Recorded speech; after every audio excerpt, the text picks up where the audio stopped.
Hi, welcome back to my channel. I do what I love. As usual, Bank Nifty option trading 51,500 call. Buying వచ్చేసి 100, exit is 120. ఇవాళ date 31st July. ఈరోజే expiry bank Nifty options. But bank Nifty ఇవాళ performance అస్సలు బాగాలేదన్నమాట. ఎక్కువ డాన్సింగ్లోనే ఉంది. So యాక్చువల్గా chance దొరికినట్టే దొరికింది. So use చేసుకున్నాను అంతే. ముందుగానే ఆర్డర్ ప్లేస్ చేశాను. దొరికితే ఓకే, బయింగ్ ఛాన్స్ దొరికితే ఓకే, లేకపోతే లేదని. ఆర్డర్ అయితే ప్లేస్ చేశాను, ఎగ్జిక్యూట్ అయింది. విత్ ఇన్ ఫ్యూ సెకండ్స్లో ఎగ్జిట్ కూడా అయిపోయింది, సేల్ కూడా అయిపోయింది అనమాట. సబ్స్క్రైబ్ చేయడం మర్చిపోకండి, లైక్ చేయండి, షేర్ చేయండి. సో ప్రాఫిట్ వచ్చేసి 3,000 రూపీస్.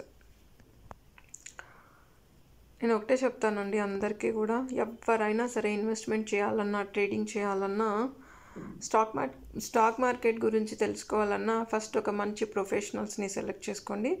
ఒక మంచి గైడ్ మీకు ఉన్నారనుకోండి, వాట్ ఈజ్ వాట్ అనేది మీకు సజెస్ట్ చేస్తారు. మీరు కూడా మంచి బాటలో నడుస్తారనమాట. తెలియకుండా ఎక్కడంటే అక్కడ ఆర్డర్స్ ప్లేస్ చేసి మనం ట్రేడింగ్ చేయాలనుకుంటే, ఇన్వెస్ట్మెంట్ చేయాలనుకుంటే ఎవరినో ఏంటి అడిగేది అని అనుకున్నారనుకోండి, చేతులారా డబ్బులు పోగొట్టుకుంటారు. అందుకే చెప్తున్నాను, మంచి ప్రొఫెషనల్ని సెలెక్ట్ చేసుకొని జాగ్రత్తగా బయింగ్ ఏంటి, సెల్లింగ్ ఏంటి, ఆప్షన్ ట్రేడింగ్ ఏంటి, ఎంత డబ్బులు ఇన్వెస్ట్మెంట్ పెడితే మనకి ఎంత ప్రాఫిట్ వస్తుంది అనేది మనం తెలుసుకోవాలి. సో నేను దీంట్లో 3,000 సంపాదించాను కదా ఇవాళ. సో ఇన్వెస్ట్మెంట్ 15,000 రూపీస్ అనమాట. 15,000కి 3,000 వచ్చింది. సో మనకి ప్రాఫిట్స్ వచ్చాయి అనుకోండి, ఎగ్జిట్ అయిపోవాలి. ఈవెన్ లాస్ వచ్చినా సరే ఎగ్జిట్ అయిపోవాలి. అంతేగాని లాస్ వచ్చింది కదా అని నెక్స్ట్ ట్రేడ్ చేయడానికి ట్రై చేయొద్దు. ప్రాఫిట్ వచ్చింది కదా అని ఇంకొక ట్రేడ్ చేయడానికి ట్రై చేయొద్దు.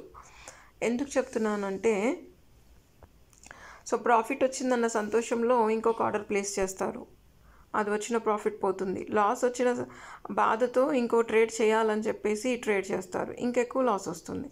అందుకని పానిక్ అవ్వకుండా కూల్ మైండ్ సెట్తో ట్రేడింగ్ అనేది చేయాలి. ఎవరైనా చేస్తే కానీ, బట్ నేర్చుకొని చేస్తే అందరికీ మంచిదన్నమాట. తెలియకుండా మాత్రం చేయకండి, ఎందుకంటే డబ్బులు పోతాయని ఒకటికి 100 సార్లు 1000 సార్లు నేను చెప్తూనే ఉన్నాను ప్రతి వీడియోలో.